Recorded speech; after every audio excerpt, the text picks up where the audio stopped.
So what we want to do now is want to play this exchange for you now. I want you guys to listen to it in its entirety, and then we're going to come back and really get into the show. Take a listen to this here.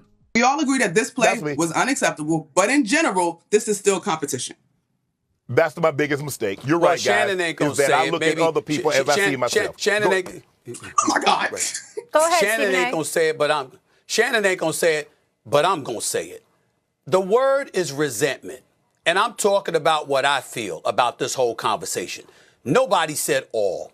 Nobody painted the WNBA with a broad brush. We're talking about a young lady that has come into the sport and is contributing to the financial backbone of the WNBA and simply imploring everybody to see the big picture and how it serves to benefit the whole. And because we brought that up, it's turned into a conversation with resentment, jealousy, whatever. I'm saying, the resentment is legit, but it's also justified if you've been in the league busting your tail to help uplift it, and then somebody comes along and before they play one game, you're labeling them the savior.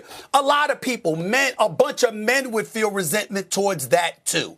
But we bring it up here, and all of a sudden we got to safeguard and couch every little syllable when we're talking about competition and we're talking about the league and we're talking about revenue and money and how everybody wants to get paid. What's the maximum salary in the WNBA, Eminem? Isn't that like 241,000 or something like that? Is that it's the like number? 250. 250, right? Yeah. $250,000. These girls are stars. They're doing commercials now. They're gonna be making dollars upon dollars on Madison Avenue, and they deserve it. We're talking about them maximizing their great potential. And because we bring that up and talk about what potentially might get in their way, which we do to men all the time, now we got to sit up here and watch every syllable. I resent that, and I'll leave it at that. All right, so let me. I know we got to go to break. Welcome to the world of being a woman, Stephen A., and how you have to dance about your word choice and you have to please everybody and anybody as you navigate your being. We are talking about the world's greatest How about being a black man? Being black. Hold on 1 second. Have you? So this is what I'm saying to y'all, though, and I know we got to go to break, and we didn't necessarily go there. Maybe we should. There are so many layers in this conversation around the way that it's being discussed. No. And yes, Shannon, I know y'all are going to say and Stephen A., I know you just shared that you have talked about the WNBA on your program too. You guys may not have said everybody, but the prevailing sentiment for folks that are just joining the WNBA and following women's sports is unfair to the women of this league, to your point, who have laid the groundwork for Caitlin Clark to come in and now take it to the next level. That's all I'm saying in these conversations. Kennedy Carter's behavior is not indicative of the entire league. We are still talking about competition where you are allowed to get a little extra elbow in if you are competing and you do it within the parameters of the game. The game is physical. Caitlin is helping to grow the league. These women understand that, but she cannot be babied as a rookie. That's all I'm at. All right. Who talks about the WNBA? Who talks about women? Who talk about women's sports more than First Take?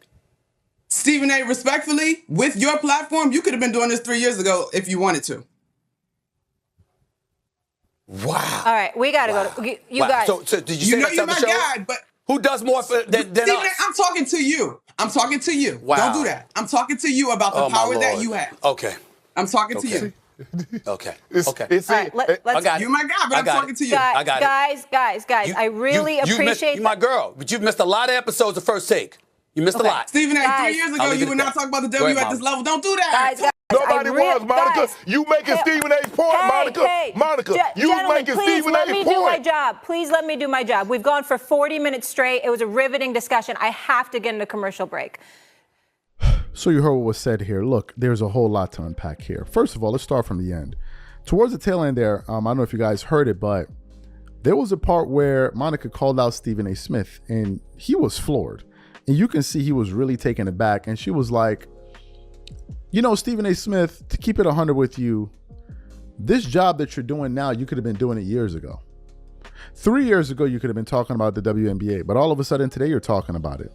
And Stephen A. Smith looked genuinely hurt by her comments. Number one. Number two, it looked like she was calling him out on live TV and trying to show him up. Now, she said she wasn't, but that's how it came across as. And then he responded to her by saying then it's clear that you've not been watching First Take over the last 3 years. That's the first part. To get back to the original comments, listen, I think that Stephen A. Smith brings up a very important point, which is we have to dance around these issues and the words that we use and how we say things, our tonality, when we're talking about women in sports. But when we're talking men in sports, it's a free-for-all. You can call this guy a bum, a scrub, it's an embarrassment, this, that, use every word that we can holler, scream, and all of that. But when it comes time for the way we talk about women in sports, all of a sudden we need to take a much more subtle approach. And that is a nuance that he pointed out. And oh, by the way, something that had never occurred to me. Never. It just seemed to be a reality that existed that we never paid attention to because it was a norm. It was a norm. And that's why when he said it, you could see Molly get visibly uncomfortable. The fact of the matter is the following. If we covered Caitlin Clark the way, and some of these female athletes, the way that we cover, I don't know, LeBron James, Kevin Durant, Anthony Edwards, whoever you name him, it would be a public uproar. Quite literally. And I'll give you guys an example of what I mean. There was a female Olympian. She was a gymnast. I forgot her name. She's the most decorated gymnast in the United States. A black and African-American girl. I forgot her name. She's not very tall. And it was when she went to the Olympics and then she didn't perform up to par. And I think she ended up dropping out of the Olympics. I think this was like in 2020. And they were like, she was saying she was going through some mental challenges or something like that. And there was this groundswell of support around her. Oh man, this is something tough that she's going through. And, it must be difficult to have these issues, mental stuff that she's dealing with, which is true, which is fine. But then I realized, and I remember pointing this out years ago, I said, so we're going to put our arms around her because she's going through some mental challenges. But when Paul George came out and said that he was having some mental difficulties and it was tough on him mentally, being in the Orlando bubble, everybody called Paul George weak, including men. Simping ass men, including them. Yeah, Paul George, you supposed to get it together. Come on, man. What's wrong with you? You a soft. How are you talking about you having tough on you mentally? Shake it off and walk it off. That was the double standard that existed then. The fact is, if we cover women the same way we cover men in sports, it would be so much chaos that would take place every day.